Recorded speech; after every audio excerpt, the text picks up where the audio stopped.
Halo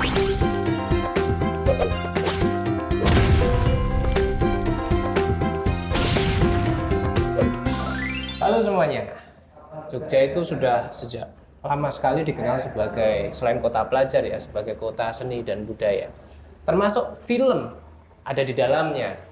Hari ini kita lagi ketemu sama narasumber-narasumber keren kita, ngobrolin bagaimana sih perkembangan film yang ada di Yogyakarta. Untuk itu, kasih tepuk tangan yang meriah untuk narasumber kita. Ada Pak Tony Trimarsanto, Pak Viko Amanda, dan juga Bu Ririn Herilu. Kita akan ngobrolin beberapa hal-hal yang menarik Pak mengenai gimana sih film yang ada di Jogja dan juga termasuk masyarakatnya dan juga bagaimana pemerintahnya mendukung. Tapi kita akan mulai satu-satu nih Bapak Ibu. Kita akan mulai dari Pak Viko terlebih dulu. Pak Viko, tahun 2013 mungkin saya ingat waktu itu saya masih SMA. Untuk pertama kalinya saya itu nonton sebuah film yang meranin bule. Kualitasnya juga dar-der kayak Hollywood dan latarnya itu di Jogja. Judulnya itu Javahid. Nah itu ternyata usut punya usut, saya itu nyari tahu ternyata itu di belakangnya juga ada Pak Viko. Nah mungkin ini juga teman-teman yang ada di sini juga penasaran. Dulu gimana sih Pak Viko? Kok bisa Javahid itu yang notabene itu dari Hollywood bisa sampai ke sini? Memangnya yang dijual Jogja itu untuk mereka itu sebenarnya apa sih Pak? Oke, jadi ceritanya ini kita ngobrol nyantai ya, kayak nyantai aja.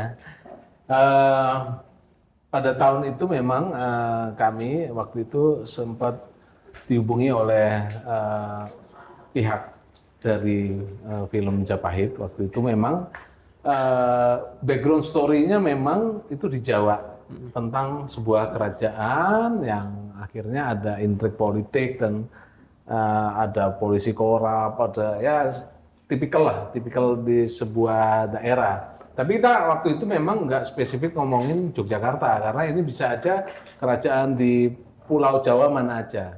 Cuman kebetulan kita yang ketempatan karena Jogja itu kan memang ada background bahwa kita daerah yang punya background kerajaannya. Jadi di situ memang pas karena kebetulan ada beberapa lokasi syuting yang syuting di daerah heritage kerajaan dan ambience-nya juga kan Jogja kan kelihatan banget bahwa ini sebuah kerajaan di Pulau Jawa yang kental dengan secara geografi, ada icon-iconnya, kemudian secara kebudayaan, secara ambience hidup orang-orang Jogjanya juga akan ada di film itu. Nah, jadi kebetulan waktu itu kita akhirnya bisa mempresentasikan bahwa Jogja bisa menjadi lokasi yang tepat untuk kebutuhan film ini gitu loh. Waktu itu memang ada beberapa aktor internasionalnya, ada Mickey Rourke, yang seniornya Mickey Rourke, yang mudanya ada Kellan Lutz. Kalau Kellan Lutz ini yang main di Twilight ya. Kalau Mickey Rourke sudah banyak yang kenal karena dia udah senior. Jadi peran yang orang Indonesianya ada Aryo Bayu, ada Om Tio Pakusadewo, Atika Siolan, Rio Dewanto, Tengku Rifkana, ada banyak lagi, masih banyak. Jadi waktu itu memang kita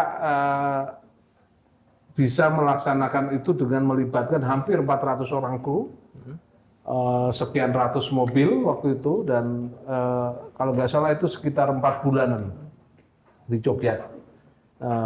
Melibatkan akomodasi itu 7 hotel waktu itu. Jadi memang itu program yang kalau saya nggak salah waktu itu aja nilai totalnya ya, kita ngomongin project filmnya semua, itu nilai budget filmnya itu 15 juta dolar. Tahun itu ya. 2011-an. Oke, produksi 2011. Antara 2011-an itu. Nah, jadi waktu itu memang banyak dampak-dampak sebetulnya yang terhadap daerah kita itu yang menetes ke daerah tersebut karena otomatis dari akomodasi dengan 7 hotel, rental mobil ada sekian ratus mobil, penyerapan tenaga kerja itu ratusan kru, itu termasuk kelas runner, talent, extras, figuran, set builder, PU, runner, anak lokasi, banyak kru, tim artistik semuanya. Di tim teknis itu juga ada tim kamera dari Indonesia, ada juga yang dari luar, DOP-nya orang luar, orang Amerika. Jadi kita combine kru internasional, nasional, dan lokal. Jadi ada 3 grade di situ. Nah, akhirnya ini berkolaborasi, di situ ada tim stan lokal, ada tim stan dari Hollywoodnya juga, dan kita bisa ada transfer ilmu juga ya. Ada transfer knowledge pasti, kita jadi bisa belajar bagaimana manajemen mereka, SOP mereka, dan hal-hal yang mungkin belum diterapkan di kita pada saat itu. Sekarang alhamdulillah udah hampir sama lah, kita bisa di luar urusan budget ya, tapi kalau manajemen dan SOP-nya urusan budget kita susah untuk ngikutin nih. Ya, itu wajar karena yang nonton mereka juga sedunia kan. Kalau kita kan masih di level kita aja. Beberapa film sudah mulai menginternasional. Tapi Pak Viko, yang menarik itu adalah itu tadi bagaimana pengerjaannya dan sebagainya. Tapi bagaimana awalnya sih? Kok bisa dari Hollywood itu bisa sampai ke sini, bisa sampai ke Indonesia aja udah hal yang bagus. Nah ini Pak Viko berhasil bawa Hollywood ini ke Jogja, ke kota kita gitu loh. Iya, jadi untuk yang Mikiro ini Javahid ya. Iya, Javahid. Ini tadinya mereka itu sempat memproduksi 3 film nasional, yaitu Merah Putih, Darah Garuda, dan satu lagi apa ya? Itu ada 3 film lah. Yang waktu itu juga sempat diprakarsai oleh keluarganya Pak Prabowo waktu itu. Pak Hasyim, adiknya Pak Prabowo itu termasuk salah satu yang terlibat di sana, dan kebetulan eksekutif produser yang dari Hollywoodnya itu sudah memproduksi 3 film nasional itu. Nah, kemudian ada yang akhirnya melibatkan tim internasional tadi. Nah, jadi memang kalau untuk kenapa kita bisa membawa proyek itu ke Indonesia, itu sebetulnya bukan satu-satunya dan bukan pertama kalinya. Jadi masih ada keberlanjutannya? Keberlanjutannya ada. Tapi sebelum itu pun kita sudah terlibat. Maksudnya saya sempat terlibat di beberapa proyek asing yang istilahnya kita bisa mempresentasikan bahwa minimal Jogja bisa jadi lokasi. Tujuan lokasi film asing yang sesuai dengan kebutuhan mereka. Ini contoh lainnya adalah film Beyond Skyline. Beyond Skyline itu yang Iko Uwais itu Iko Uwais, Yayan Ruhian, sama Frank Grillo. Frank Grillo itu yang jadi musuhnya di Captain America. Nah, itu kan kalau kita baca skrip aslinya itu di Luang Prabang, di Laos. Tapi kita bisa istilahnya mempresentasikan bahwa Jogja bisa karena secara grafis sama, vegetasi sama, secara background kulturnya juga mirip. Kalau kita pakai extras of apa bedanya orang Laos sama orang Indonesia, kan sama kulitnya juga, karakternya sama. Jadi kita mempresentasikan bahwa kita bisa dipakai sebagai one stop lokasi ya untuk tujuan sebuah film. Kalau Javahid kasusnya itu hampir 100% di Jogja semua. Kita create studio waktu itu. Karena kita belum ada studio yang proper. Kita belum punya backlot, kita belum punya sound stage. Nah, kalau yang tadi Beyond Skyline itu kita combine dengan Batam, karena di Batam ada studionya, ada sound stage-nya, ada backlotnya, tapi yang lokasi outdoor-nya di Jogja. Habis itu kita move ke Batam. Nah, yang studio dikerjakan di Batam, yang outdoor dikerjakan lokasinya di Jogja. Nah, ada lagi Buffalo Boy. Buffalo Boy pun sama. Lokasi outdoor-nya itu ini di Kulon Progo. Di Kulon Progo. Di Kulon Progo. Iya, kebanyakan di Kulon Progo. Terus saya melihatnya itu kayak di Texas sama di mana gitu, ternyata itu di. Nah, itu karena kita combine dengan di studio. Kalau studio kan udah aman, mau bikin background apa, vibe-nya di mana bisa di-create di sana. Karena kan filosofinya studio adalah bahwa semua bisa dikontrol, baik cuacanya, ambience-nya, crowd-nya, perizinannya, lighting-nya, suaranya, cuacanya, semua bisa kita rekayasa. Itu filosofi sebuah studio. Makanya sebuah film kalau dia punya budget yang proper, itu pasti melaksanakan beberapa hal di outdoor, di lokasi outdoor, beberapa di studio. Karena itu juga bisa memampatkan jadwal, karena semuanya terkontrol, jadi kita bisa lebih padat daripada harus menambah hari kalau kita outdoor semua. Ini menarik nih. Jadi tadi Pak Viko bagaimana caranya mengajak nih orang-orang bule untuk dari Hollywood terutama yang mereka punya pasar seluruh dunia untuk melihat minimal lokasi kita lah, bahwa kita itu punya tempat yang sangat proper untuk dijadikan lokasi syuting. Kita punya tempat yang sangat bagus sesuai, kita punya sumber dayanya semua dari mulai gunung sampai dengan laut kita punya semua. Nah, kita akan ngomongin juga kalau itu dari sisi fiksi, dari film fiksi, kita akan sekarang ke film dokumenternya. Karena di sini juga ada Pak Tony Trimarsanto, di mana beliau adalah ketua dari Asosiasi Dokumenter Nusantara. Selamat siang, Pak Tony. Ya. Pak Tony, sebagai seorang dokumentaris nih, Pak Tony kan juga merekam setiap peristiwa, baik subjek maupun objek juga dari dekat nih. Kalau menurut Pak Tony, perkembangan film dokumenter yang ada di Jogja ini gimana sih mengenai ini dari zaman dulu sampai dengan sekarang? Apakah subjeknya sangat banyak yang bisa digali di di daerah istimewa Yogyakarta ini sudah cukup banyak, atau sebenarnya masih kurang nih, masih banyak lagi yang bisa diambil? Ya, terima kasih Mas. Mungkin yang perlu dibedakan ada dua ya. Pertama kita bicara soal SDM. Lalu yang kedua kita akan bicara soal bagaimana Jogja itu sebagai ruang yang bisa dieksplor secara kreatif. Nah kalau kita bicara secara SDM, itu kan semuanya ngumpul semua di Jogja hari ini. SDM film bukan hanya fiksi Mas Viko ya, dokumenter juga mengumpul di Jogja. Betul. Terbukti dari apa? Misalnya di Jogja itu banyak sekali sekolah-sekolah yang fokus ke produksi film dan di situ ada dokumenternya. Itu salah satunya. Di samping bahwa kalau kita bicara sejarah secara umum, dokumenter dalam peta film dokumenter Jogja, dalam peta film dokumenter Indonesia misalnya, itu banyak yang berasal dari Jogja. Teman-teman, itu mayoritas dari Jogja. Nah, dengan demikian kalau kita bicara SDM-nya cukup kuat, lalu potensinya apa yang bisa dieksplor di Jogja, kita melihat bahwa Jogja itu nggak selesai kok kalau mau dieksplor secara kreatif ya. Misalnya dari aspek kalau kita bicara warisan budaya tak benda atau warisan budaya benda misalnya, itu banyak banget Mas, dan bisa direlasikan dengan hal-hal yang secara isu itu hari ini. Misalnya di Jogja itu kan seringkali kita ketemu misalnya ya, sebagai contoh ide sajen misalnya. Sajen itu kan hampir setiap wilayah ada. Tapi sebagai sebuah produk kreatif bahwa dia bagian dari indikator kestabilan iklim, eksplorasinya itu belum banyak. Dalam sajen ada banyak makanan, sayur, buah, dan lain-lain. Ketika satu sudah nggak ada, secara kultural dia akan berkait dengan bagaimana masyarakat Jogja teguh secara ritual, ekosistem, dan lain-lain. Tapi secara kreatif ini kayaknya belum selesai dieksplor juga. Nah, saya melihat Jogja itu sebagai sebuah ruang kreatif dokumenter itu ada di mana-mana, Mas. Misalnya di sini punya daerah dataran rendah, pantai, dan gunung. Nah, eksplorasinya bisa di situ. Di samping misalnya kalau kita bicara seni pertunjukan itu juga banyak banget. Cuma yang jadi persoalan adalah bagaimana kita melihat itu dari sisi yang lebih detail, lebih punya perspektif. Ketika dia jadi produk, dia tidak hanya berkutat pada ruang gaya jelajah Jogja saja.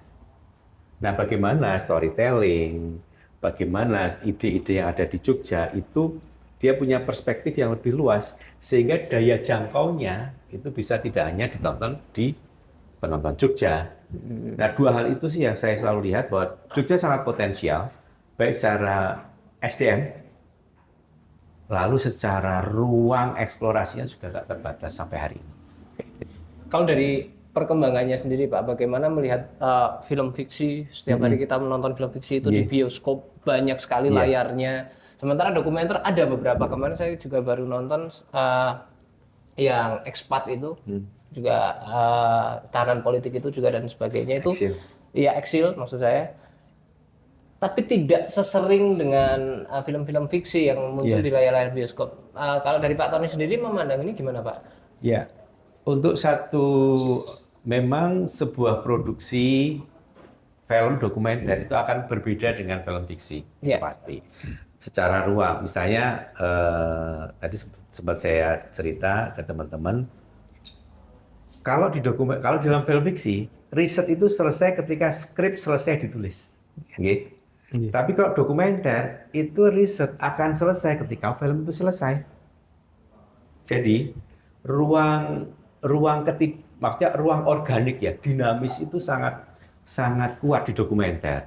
Dan itu bisa menjadi satu parameter produksi dokumenter tidak seketat fiksi. Baik secara budget, secara waktu yang sangat terbatas, secara SDM mungkin juga lebih sederhana. Itu. Jadi memang polanya berbeda. Lalu kenapa tidak banyak film dokumenter yang lahir dan bisa ditonton di ruang putar? Ya karena mungkin ya saya nggak tahu. Apakah ada kesan misalnya nonton dokumenter ini apa deh? Isinya persoalan yang serius, ya kan? Iya. Wah politik meneh, sing ayu sing bagus ya ora ono, misalnya gitu kan. Nah, kalau kita balik lagi ke terminologi produk hiburan, misalnya nonton filmnya kudu seneng, bahagia, hahihi. Iki malah melu mumet. Lah iya, iki malah mumet ya. Malah nambah beban pikiran. Beban ya. Sekarang marah iso maam atau. Nah itu hal-hal itu mungkin menjadi salah satu pembeda bahwa dokumenter dia punya ruang kreatif yang sangat spesifik. Spesifik pun daya tahannya juga mungkin berbeda dengan film fiksi. Nah saya melihat teman-teman di Jogja secara ekosistem kekaryaan, karyanya ada, ruang putarnya ada juga Mas. Ada festival film dokumenter FFD, lalu ada JAF itu juga memberikan ruang yang cukup akomodatif kepada karya-karya dokumenter. Itu sangat nilai konstruktif menurut saya. Pun pada tingkat pelajar, itu kan ada festival film pelajar di Jogja. Nah, selain itu kalau kita bicara ekosistem yang lebih lengkap, Jogja itu komunitas dokumenter juga cukup berkembang. Karena ada teman-teman yang punya ruang putar, punya perpustakaan, diskusinya juga rutin, itu terjadi di Jogja juga. Bahkan kemarin saya ketemu ada 2 orang yang ke rumah dokumenter tanya gimana caranya membuat komunitas dokumenter. Untuk di daerah mana Pak? Di daerah Jogja. Oh, oke. Dia datang ke rumah ngobrol. Ya caranya Mas, ya coba aja. Memang membuat komunitas itu gampang. Tetapi mempertahankannya yang susah. Dia menjaga konsistensi, acara, dan lain-lain. Itu sih Mas kalau saya lihat.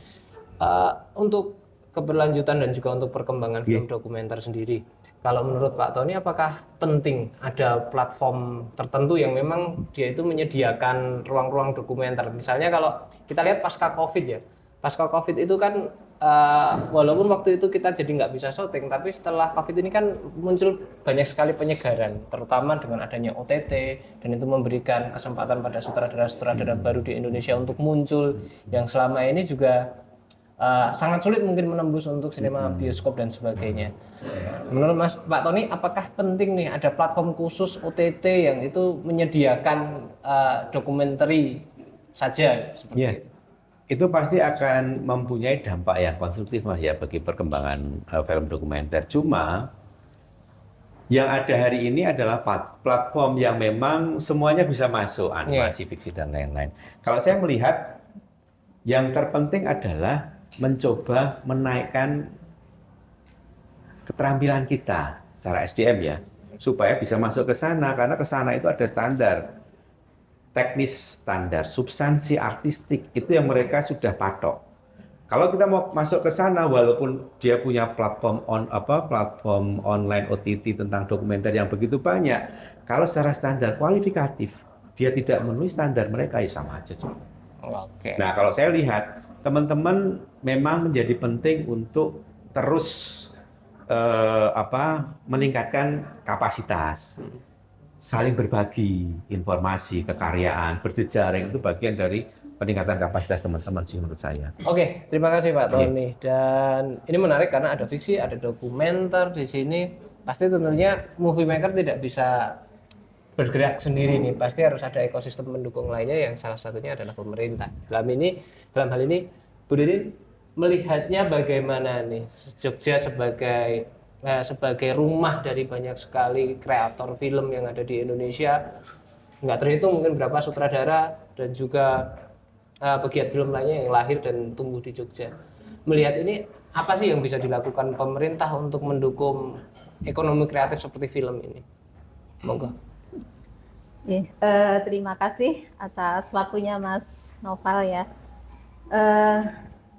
Sebelumnya kami menyampaikan apresiasi yang setinggi-tingginya ya. Ternyata teman-teman film ini, para pelaku film ini ternyata sudah melesat jauh ya. Sudah sangat maju, sudah sangat pakar, sudah sangat go internasional ya. Tadi diceritakan Pak Viko, juga Pak Tony, itu sangat luar biasa sekali ya. Jadi kami sebagai pemerintah daerah tentu saja sangat mendukung dan sangat mengapresiasi apa yang sudah dilakukan oleh teman-teman film ini, terutama sesuai dengan tusi kami ya. Kami di Dinas Kebudayaan, kami memiliki tusi yaitu pemeliharaan dan pengembangan kebudayaan, yang salah satu objeknya, cabang dari objek seni ya, film ini adalah sesuatu yang memang harus kita pelihara dan kita kembangkan gitu ya. Jadi melalui kegiatan-kegiatan yang kita lakukan, kami sangat mendukung dan selalu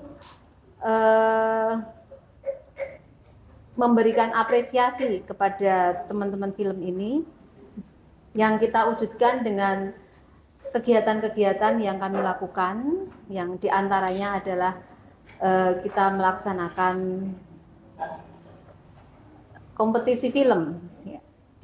Jadi di suatu ekosistem film ini ya. Ekosistem ini ada produksi, eksibisi, ada distribusi, ada pengarsipan, edukasi, dan lain sebagainya. Kami melakukan juga di rantai ekosistem itu, misalnya di produksi, kami juga selalu setiap tahun kita melakukan kompetisi pendanaan film yang bertujuan untuk melahirkan filmmaker-filmmaker muda yang berbakat, berkualitas, yang nantinya diharapkan bisa bersaing di kancah nasional dan internasional bahkan ya. Dan itu dilakukan dengan mekanisme yang sangat ketat ya. Kita seleksi kemudian dengan pendampingan sehingga benar-benar film yang dihasilkan itu benar-benar berkualitas. Selain itu kita juga memfasilitasi film-film internasional yang selalu digelar di Jogja ya. Jogja sebagai tempat ajang festival film, misalnya kayak JAF, kayak FFD. Tadi juga ada FFPJ film pelajar ya di Jogja. Itu kita juga mendukung dan memfasilitasi, memberikan apresiasi kepada teman-teman filmmaker muda yang berbakat gitu. Kemudian juga kita juga melakukan eksibisi juga, yaitu pemutaran film. Dulu kita pernah melakukan pemutaran film-film di desa-desa, juga ada bioskop Jumat di dinas, kami ada bioskop, kemudian juga lainnya film keliling gitu ya. Kami punya mobil film keliling gitu ya, yang itu bisa dimanfaatkan untuk menjangkau daerah-daerah yang terpencil gitu. Nah, dari itu semua kita berharap bahwa anak-anak muda yang berbakat itu nanti akan bisa tumbuh dan menjadi filmmaker yang handal, yang bisa bersaing di taraf internasional. Selain itu, di Jogja sendiri, karena kita kaya budaya, tadi sudah disebutkan Pak Viko dan Pak Tony bahwa Jogja itu kaya apa ya? Istilahnya punya modal banyak terkait untuk perkembangan film ini ya. SDM-nya banyak, ada handal, kemudian tempatnya juga banyak yang bisa dimanfaatkan untuk lokasi-lokasi syuting. kemudian nilai budaya. Nah, ini yang sangat berharga dari Jogja itu sendiri. Jadi nilai-nilai budaya Jogja ini jika dimanfaatkan sebagai modal untuk pembuatan film sangat bagus, biasa, sangat menjual, dan itu saya pikir nggak akan kalah dengan film-film internasional yang terkenal itu. Dan dari itu semua juga didukung oleh Perda Film yang ada di Jogja juga. Ya, ini kami sedang menyusun Perda Film yang harapannya itu juga nanti bisa lebih memberikan wadah, memberikan regulasi, legalitas bagi komunitas-komunitas film yang ada, kemudian mengatur bagaimana ekosistem film ini bisa berjalan dengan baik dan sesuai dengan yang diharapkan semua masyarakat, dan endingnya menyejahterakan masyarakat. Oke, baik. Terima kasih untuk 3 narasumber kita, keren-keren banget. Terakhir mungkin masing-masing Bapak Ibu minta satu statement mengenai apakah di Jogja ini 10 tahun ke depan akan jadi kota sinema seperti yang diharapkan Pak Gubernur. Satu-satu mungkin, satu kalimat saja, singkat saja dari Pak Vigo. Ya, sebetulnya memang harapannya bahkan nggak sampai 10 tahun lagi, mungkin 2, 3, 4 tahun ke depan Jogja bisa menjadi salah satu benar-benar kota yang menjadi tujuan, baik itu festival, produksi, literasi, archive, apapun semua ini ya, animasinya ya, dokumentarisnya, ya stakeholder yang lain, pemerintah, regulatornya, semua stakeholder. Jadi memang cita-cita kami ini sudah berapa tahun ini tentunya melibatkan teman-teman yang lain, semuanya yang istilahnya punya kompetensi untuk mengarah. Tadi saya ngobrol sama Bu Ririn on the way ke sini di mobil bahwa kita punya wacana ya, semoga aja bisa segera diwujudkan untuk mengajukan diri ke UNESCO menjadi City of Film, City of Cinema. Nah, mudah-mudahan Gayung bersambut, semua pihak mendukung, dan dengan status itu kita akan bisa lebih berkembang lagi. Jadi nanti semua lini ya, kita ngomongin ekosistem, nggak cuma produksi yang tadi kita sebutkan, tapi juga semuanya, edukasinya, eksebisinya, semuanya. Oke. Nah, dan semoga ke depan juga Kulon Progo dengan adanya bandara yang baru ini sebetulnya punya kesempatan untuk berkembang, istilahnya entah itu nanti jadi salah satu tujuan lokasi untuk syuting. Tadi disebutkan Mas Tony, kita punya dataran rendah, dataran tinggi, pegunungan, lautan, bahkan apapun ada di sini. Nah, harapannya ya para stakeholder ini semuanya mendukung gitu, bahwa Jogja yang terdiri dari 4 kabupaten 1 kota itu semuanya punya potensi, termasuk Kulon Progo. Yeah. Jadi semoga ini ke depannya bisa menjadi lebih baik lagi di semua lini, dan harapannya semua menjadi semua daerah menjadi agenda besarnya DIY ini semuanya punya kekuatan. Contohnya misalnya Kulon Progo ini sudah ada komunitasnya yang dibangun teman-teman yang di sini. Ini yang perlu dikembangkan, skillnya ditingkatkan lagi. Tadi kata Mas Tony bahwa perlu meningkatkan keterampilan. Nah, ini sudah bergerak, tinggal terus ditingkatkan lagi. Oke, Pak Tony singkat saja. Oke.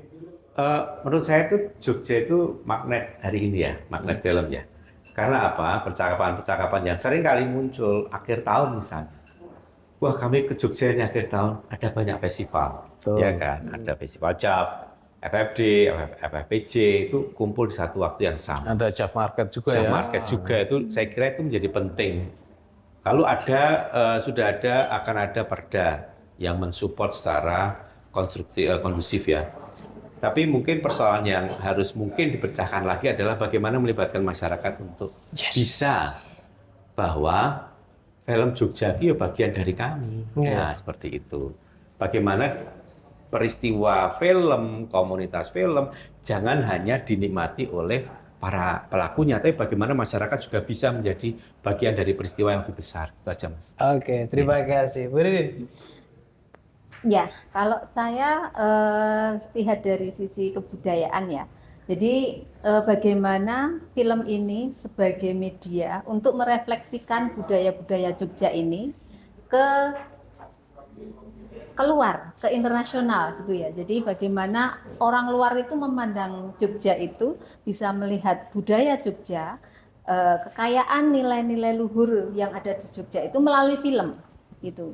Kan film disukai setiap orang ya, dari anak-anak sampai orang tua itu semua suka kalau nonton film gitu. Jadi ini sebuah media yang sangat efektif untuk membuat image orang atau perspektif orang itu oh begitu toh Jogja, oh Jogja ternyata seperti itu gitu ya. Nah kami ingin kebudayaan Jogja ini bisa lestari, bisa go internasional melalui film gitu, dan Jogja menjadi barometer film secara nasional. Oke, luar biasa, keren banget. Terima kasih teman-teman yang udah nyimak, dan di sini kita tahu bahwa penting bareng-bareng kita bersama-sama seluruh elemen masyarakat Jogja untuk memfilmkan masyarakat dan memasyarakatkan film. Terima kasih teman-teman semuanya dan sampai jumpa di episode selanjutnya. Terima kasih.